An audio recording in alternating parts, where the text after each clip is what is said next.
A hungry girl shares her only piece of bread with a dying stranger in an alleyway. But she never imagined that this man was actually a millionaire willing to change her life and that of her entire community. What will happen when the true intentions of this mysterious benefactor come to light? On a gray afternoon, under a sky that promised rain, Maria held a piece of bread wrapped in an old rag to her chest. At just 12 years old, she took careful steps, dodging the puddles that stained the streets of her neighborhood. The bread, her only meal of the day, was a small treasure she had earned after hours of helping out at the market. Although her stomach was growling, she knew she had to share it with her mother, Joanna, and her younger brother, Pedro. As he turned the corner of a narrow alley, something caught his eye. A dark figure lay motionless on the stone floor. As he approached cautiously, he discovered a man. His face was pale and a trickle of blood stained his torn shirt. The man was breathing heavily and his half-open eyes seemed to be searching for help, although his voice was silent. Maria felt a pang in her chest. Her first instinct was to walk away. Her mother always warned her about the dangers of stopping on such streets. But something about the man, perhaps his vulnerability, stirred an unexpected compassion in her. She knelt beside him and, with trembling hands, offered him the piece of bread she had worked so hard to obtain.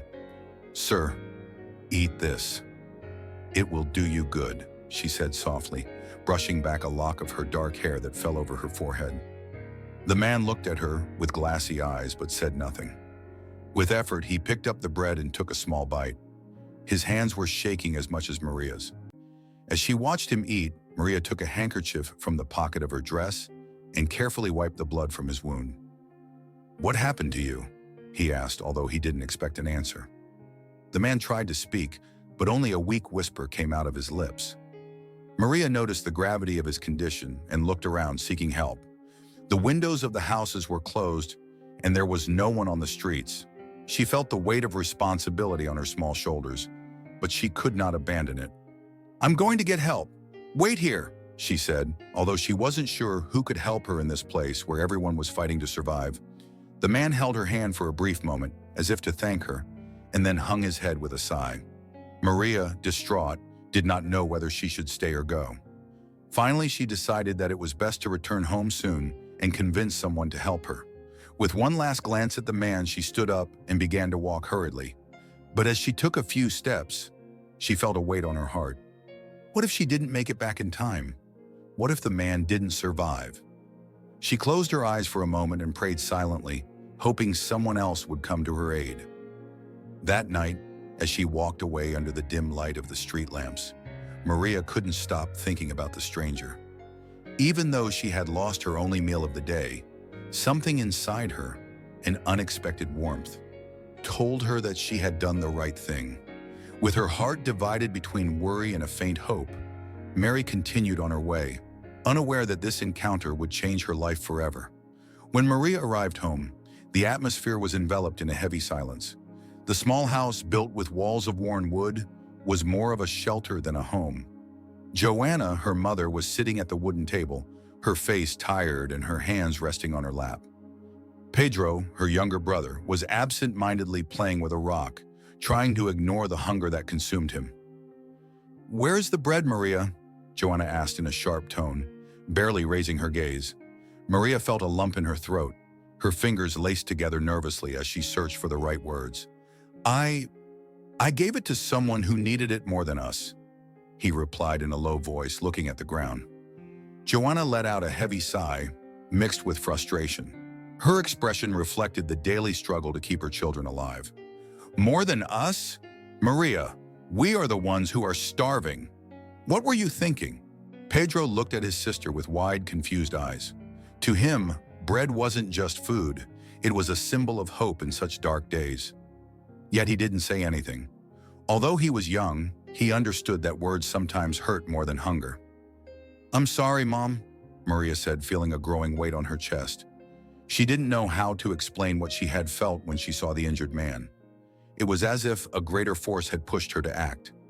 Joanna closed her eyes, trying to calm herself. She knew that scolding Maria would not fill empty stomachs. After a few seconds of silence, she finally spoke. "We can't afford to be good, Maria. Not in this place. Goodness doesn't fill the plate. Mary nodded, but in her heart she felt a strange peace. Despite her hunger, something told her that she had done the right thing. She remembered the man's eyes and the way he had accepted the bread as if it were a treasure. That image comforted her. Meanwhile, the neighbors watched from their windows. In this neighborhood, news traveled fast, and there were already rumors about Maria's decision. The mocking voices of some children could be heard from outside.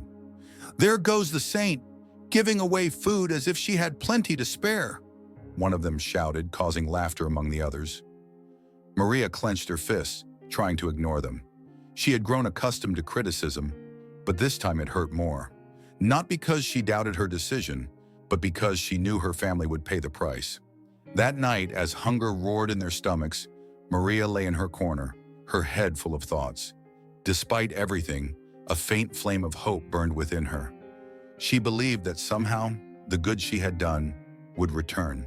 She just had to wait. The next morning came with the singing of birds and a timid sun that illuminated the worn streets of the neighborhood. Maria got up early, driven by the hunger that had not let her sleep. However, her mind was still fixed on the man she had found the previous afternoon. Had he survived? Had someone come to help him? Determined to find out, Maria left the house with quick, firm steps, ignoring the curious glances of some neighbors who were already starting their day. When she reached the alley, her heart stopped for a moment. The place where the man had been lying was now empty. No trace of him or the piece of bread he had shared. Maria scanned the alley, hoping to find some sign of what had happened. Her attention was drawn to a small piece of paper folded neatly on a stone. Trembling with curiosity, she bent down to pick it up. Unfolding it, she saw a few words written in firm but somewhat careless handwriting. "Thank you for your kindness. In such a dark world, your light is a reminder that there is still hope. One day I will repay you." Maria read the note several times, trying to understand it.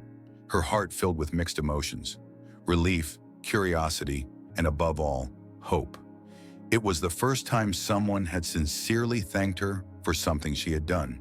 She kept the note in the pocket of her dress as if it were a treasure. As she walked home, her mind kept wondering who the man really was. His worn clothes and condition didn't suggest anything special, but there was something in his words that made her think he was no ordinary man.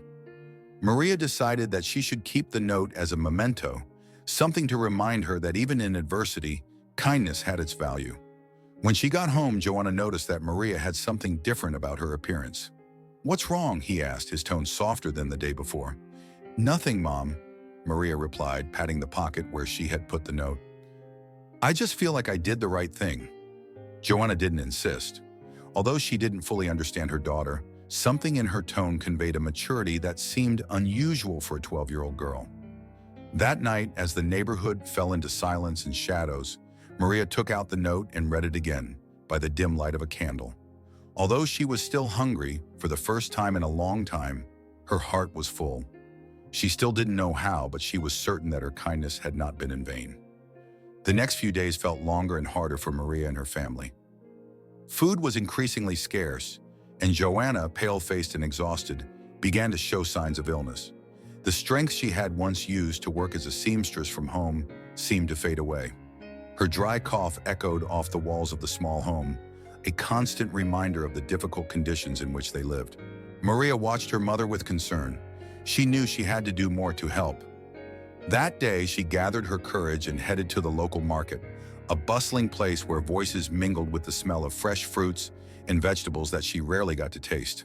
She approached one of the vendors, a robust, stern-looking woman, and offered to work in exchange for food or a few coins. "What can you do, girl?" the woman asked, crossing her arms as she examined her from top to bottom.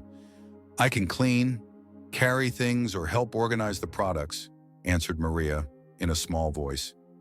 The woman sighed and pointed to a pile of boxes filled with oranges. Maria immediately began to work under the scorching sun, moving boxes and cleaning the area around the stand. Each task exhausted her, but she did not stop. Her mind was fixed on getting something, however small, to take home. Meanwhile, Pedro, who was barely 9 years old, decided he had to contribute too. He ventured out into the streets, collecting cans and cardboard he found in the trash. Despite his young age, he understood that his family needed any help, no matter how small it seemed. With a torn bag hanging from his shoulder, the boy walked with determination, looking for recyclable materials he could sell for a few coins. As the sun began to set, Maria returned home with a small sack of rice she had earned after hours of work. Although it was little, her face reflected satisfaction. Pedro arrived shortly after, with some coins he had earned from his fines. Joanna, who could barely get out of bed, looked at them with a mixture of pride and sadness. "They shouldn't be doing this," she murmured in a weak voice, her eyes filled with tears. "Mom, we're in this together," said Maria, as she served a small portion of rice for each of them. That night, as they shared the simplest meal anyone could imagine, the three of them felt closer than ever. There was no laughter or joyful conversation, but in the midst of adversity, there was an invisible force that kept them connected. The weight of poverty was a relentless enemy, but Maria was not willing to give up. She knew the fight would not be easy, but as long as they were together, they would find a way to move forward. That determination, born of love for her family, was the only thing that drove her to get up every morning. Dawn came with a cool breeze, and Maria, as usual, set out early to look for work at the market. Her steps were lighter than usual. Although the daily struggle was hard, the stranger's note still held a special place in her heart, giving her strength to face the day. As she was carrying boxes at one of the stalls, a familiar shadow appeared in the distance. At first, she didn't recognize him. He was a tall man, dressed in an impeccable suit and shiny shoes that looked out of place on the dusty streets of the neighborhood. But as he approached, their eyes met, and Maria recognized him immediately. It was the man from the alley. "You?" Maria asked incredulously, dropping a box she was carrying. The man nodded, a slight smile on his face. His elegant demeanor contrasted with the image of the wounded and vulnerable man Maria had helped days before. "Thanks to you, I am here today," she said in a firm but grateful voice. "I don't know how to thank you for what you did for me." Maria couldn't believe what she was seeing. He didn't look the same anymore. With some mistrust, she approached him, as if she wanted to make sure he was real. "Who are you?" he finally asked, his curiosity overcoming his surprise. The man took a deep breath before answering. "My name is Augusto. I am a businessman. A few weeks ago, I had an accident far from the city. When I arrived here, I wanted to test something I had lost: my faith in people. I decided to walk through the streets of the most humble places, looking for a selfless gesture, something that would give me hope. That's when I found you." Maria listened in silence, trying to process each word. She didn't know whether to feel flattered or betrayed. On the one hand, she was grateful that his kindness had meant something. On the other, she couldn't help but wonder if her suffering had been part of an experiment. "Why would I do that?" he finally asked, with a slight tone of reproach. "Because I needed to understand that money isn't everything," Augusto replied with a sincerity that seemed to cut through the air. "And you, a girl who had nothing, showed me that with a simple piece of bread." There was a brief silence, broken only by the bustle of the market around.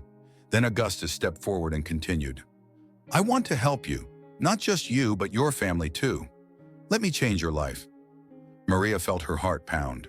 The offer was tempting, but also disconcerting. She thought of her mother, of Peter, and of all the times they had lacked the essentials. But she also thought of her mother's words: "Kindness does not fill the plate."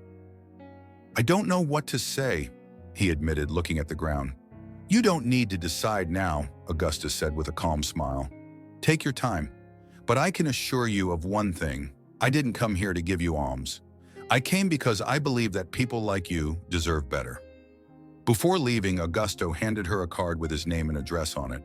Maria stared at it in disbelief as he walked away. A mix of hope, confusion, and doubt filled her chest.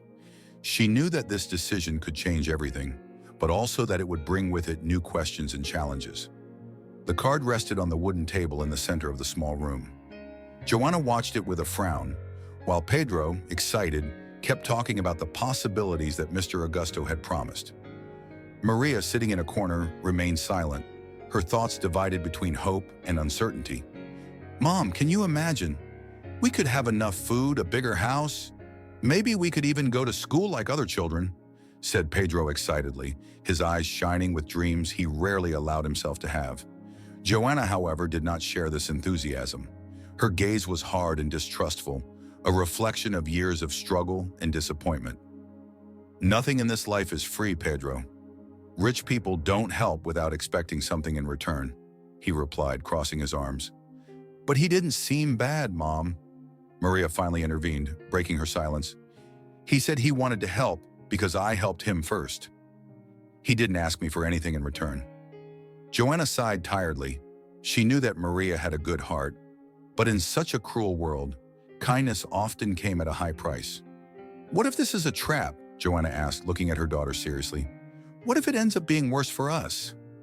Maria had no answers. Mr. Augusto's offer was tempting, but also intimidating. What would it mean to accept his help? Would they lose something in return? As she thought about it, an idea began to form in her mind.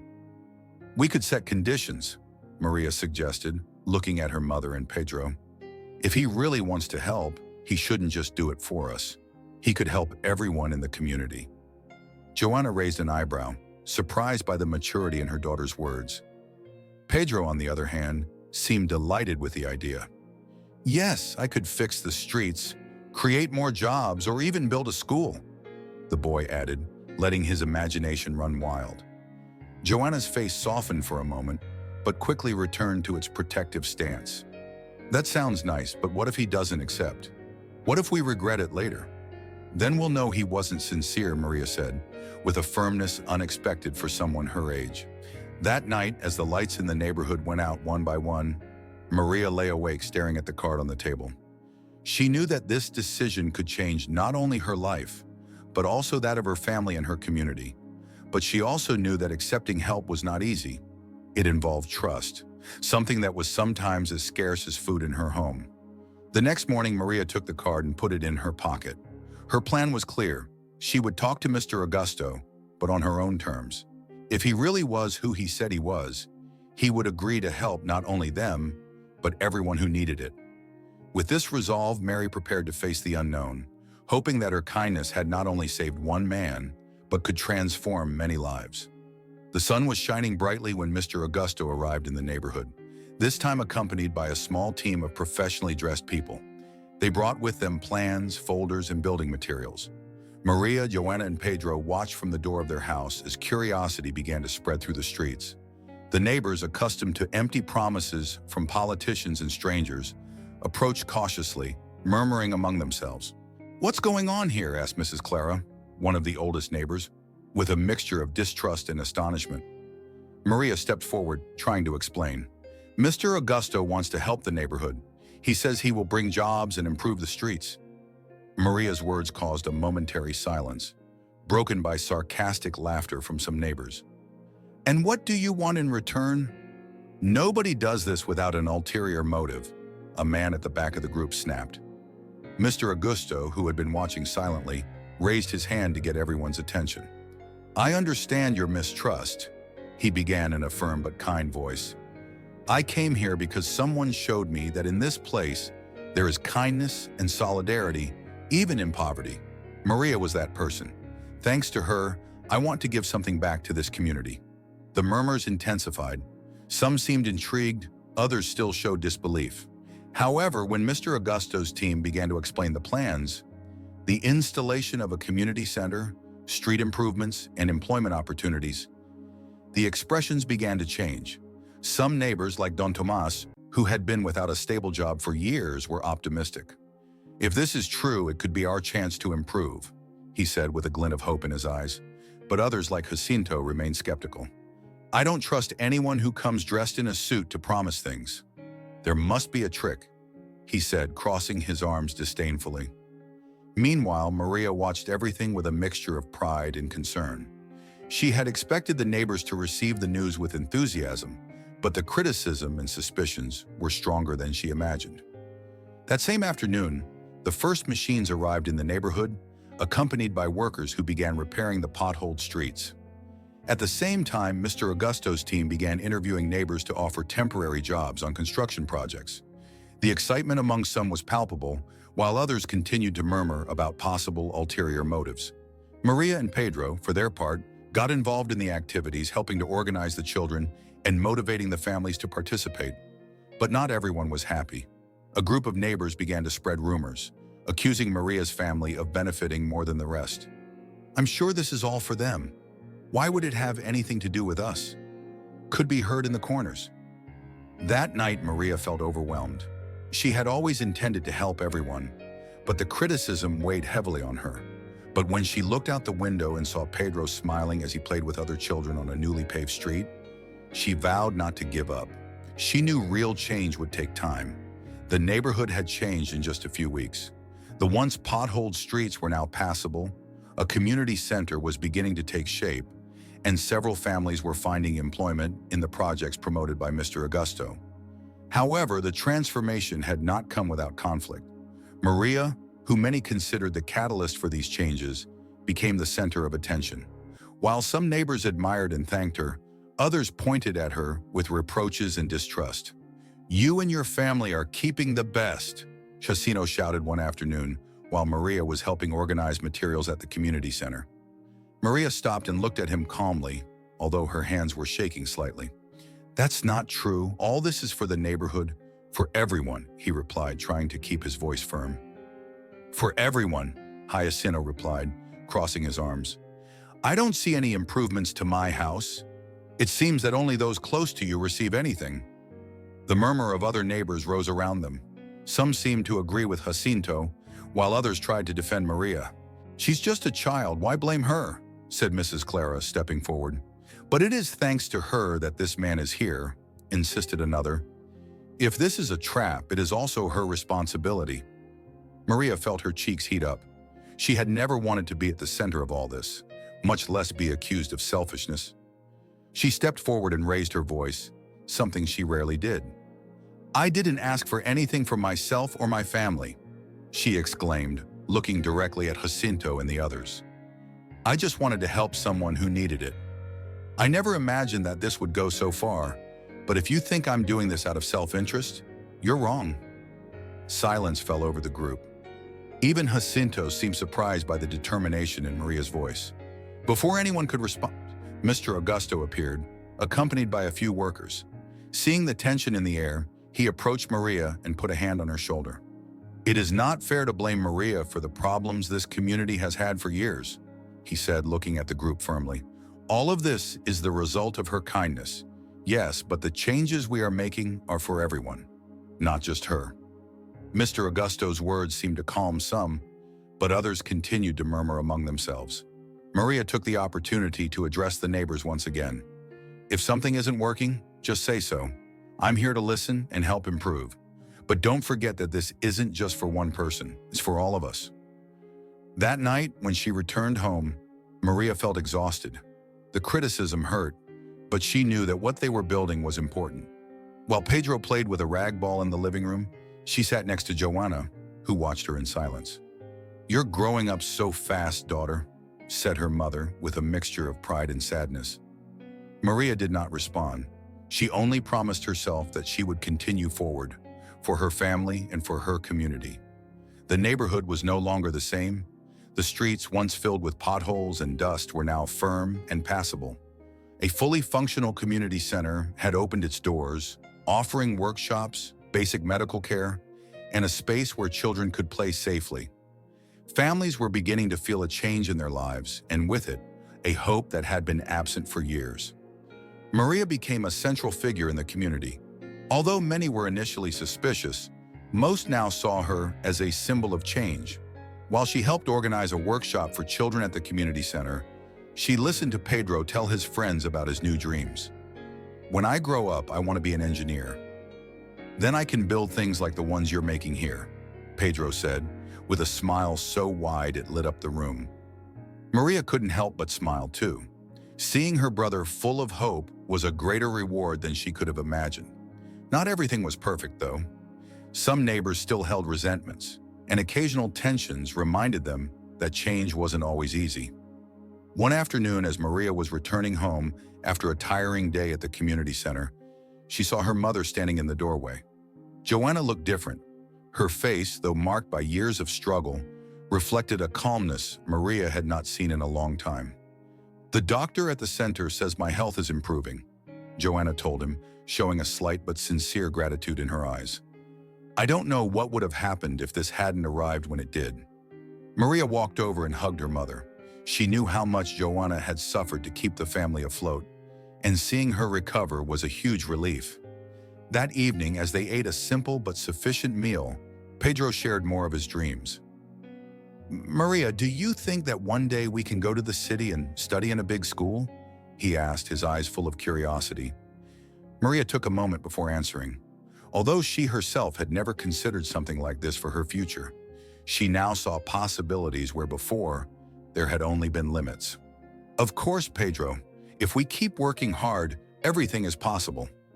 Mr. Augusto, who continued to oversee projects in the neighborhood, had also noticed Maria's transformation. During a meeting at the community center, he called her aside. "She's just a child, why blame her?" said Mrs. Clara, stepping forward. "But it is thanks to her that this man is here," insisted another. "If this is a trap, it is also her responsibility." Maria felt her cheeks heat up. She had never wanted to be at the center of all this, much less be accused of selfishness. She stepped forward and raised her voice, something she rarely did. "I didn't ask for anything for myself or my family," she exclaimed, looking directly at Jacinto and the others. "I just wanted to help someone who needed it. I never imagined that this would go so far, but if you think I'm doing this out of self-interest, you're wrong." Silence fell over the group. Even Jacinto seemed surprised by the determination in Maria's voice. Before anyone could respond, Mr. Augusto appeared, accompanied by a few workers. Seeing the tension in the air, he approached Maria and put a hand on her shoulder. "It is not fair to blame Maria for the problems this community has had for years," he said, looking at the group firmly. "All of this is the result of her kindness. Yes, but the changes we are making are for everyone, not just her." Mr. Augusto's words seemed to calm some, but others continued to murmur among themselves. Maria took the opportunity to address the neighbors once again. "If something isn't working, just say so. I'm here to listen and help improve. But don't forget that this isn't just for one person, it's for all of us." That night, when she returned home, Maria felt exhausted. The criticism hurt, but she knew that what they were building was important. While Pedro played with a rag ball in the living room, she sat next to Joanna, who watched her in silence. "You're growing up so fast, daughter," said her mother with a mixture of pride and sadness. Maria did not respond. She only promised herself that she would continue forward, for her family and for her community. The neighborhood was no longer the same. The streets, once filled with potholes and dust, were now firm and passable. A fully functional community center had opened its doors, offering workshops, basic medical care, and a space where children could play safely. Families were beginning to feel a change in their lives, and with it, a hope that had been absent for years. Maria became a central figure in the community. Although many were initially suspicious, most now saw her as a symbol of change. While she helped organize a workshop for children at the community center, she listened to Pedro tell his friends about his new dreams. "When I grow up, I want to be an engineer. Then I can build things like the ones you're making here," Pedro said, with a smile so wide it lit up the room. Maria couldn't help but smile too. Seeing her brother full of hope was a greater reward than she could have imagined. Not everything was perfect, though. Some neighbors still held resentments, and occasional tensions reminded them that change wasn't always easy. One afternoon, as Maria was returning home after a tiring day at the community center, she saw her mother standing in the doorway. Joanna looked different.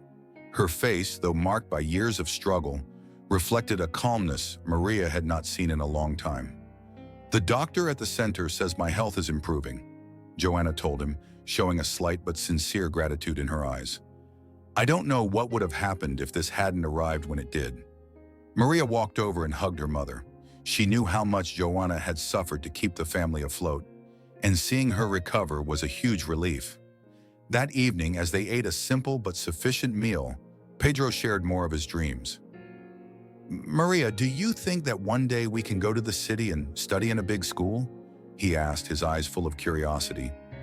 Maria took a moment before answering. Although she herself had never considered something like this for her future, she now saw possibilities where before there had only been limits. "Of course, Pedro. If we keep working hard, everything is possible." Mr. Augusto, who continued to oversee projects in the neighborhood, had also noticed Maria's transformation. During a meeting at the community center, he called her aside. Neighbors still held resentments, and occasional tensions reminded them that change wasn't always easy.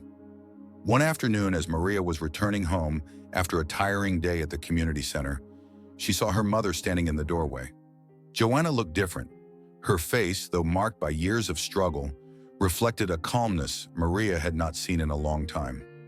"The doctor at the center says my health is improving," Joanna told him, showing a slight but sincere gratitude in her eyes. "I don't know what would have happened if this hadn't arrived when it did." Maria walked over and hugged her mother. She knew how much Joanna had suffered to keep the family afloat, and seeing her recover was a huge relief. That evening, as they ate a simple but sufficient meal, Pedro shared more of his dreams.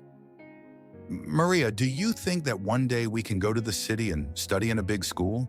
he asked, his eyes full of curiosity. Maria took a moment before answering. Although she herself had never considered something like this for her future, she now saw possibilities where before there had only been limits. "Of course, Pedro. If we keep working hard, everything is possible." Mr. Augusto, who continued to oversee projects in the neighborhood, had also noticed Maria's transformation. During a meeting at the community center, he called her aside. Maria, you have shown a maturity and leadership that I rarely see, even in adults. You are the heart of this place," he said with a genuine smile. Maria blushed at the praise but said nothing. She knew there was still much to do, but those words reinforced her commitment to the community.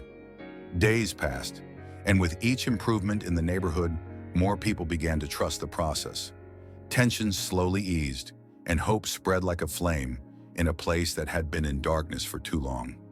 Maria, now a young woman admired by many, knew that the kindness she had shown that day in the alley had sparked something much bigger than she could have imagined. The afternoon was calm, with a clear sky and a gentle breeze caressing the renovated streets of the neighborhood. Maria sat on a bench in the new community park, watching the children play happily while laughter filled the air. Pedro was among them, leading an impromptu game with a ball that had once been just a dream for them. From the other side of the park, Mr. Augusto approached with firm but relaxed steps. On his face there was a mixture of satisfaction and something that seemed like an important decision. When he reached Maria, he sat beside her in silence for a few moments, enjoying the atmosphere that now radiated life. "Maria," he finally began, breaking the silence, "I've been thinking a lot about what you've done for this community and what you might do in the future." Maria looked at him, a little confused, but also intrigued. Mr. Augusto took an envelope out of his briefcase and placed it on the bench between them. "This is for you," he said with a friendly smile. "It's a full scholarship, so you can study at one of the best schools in the city. I think you have immense potential, and I want to help you develop it." Maria felt her heart pounding.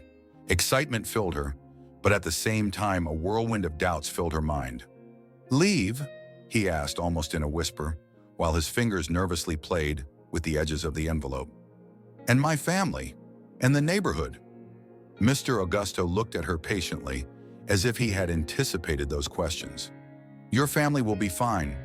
We have built a solid foundation here, and the community is growing and strengthening. And as for the neighborhood, you can come back. What you learn there will give you the tools to help your people even more." Maria was silent, her eyes filled with tears as she thought of everything that had happened since that day in the alley.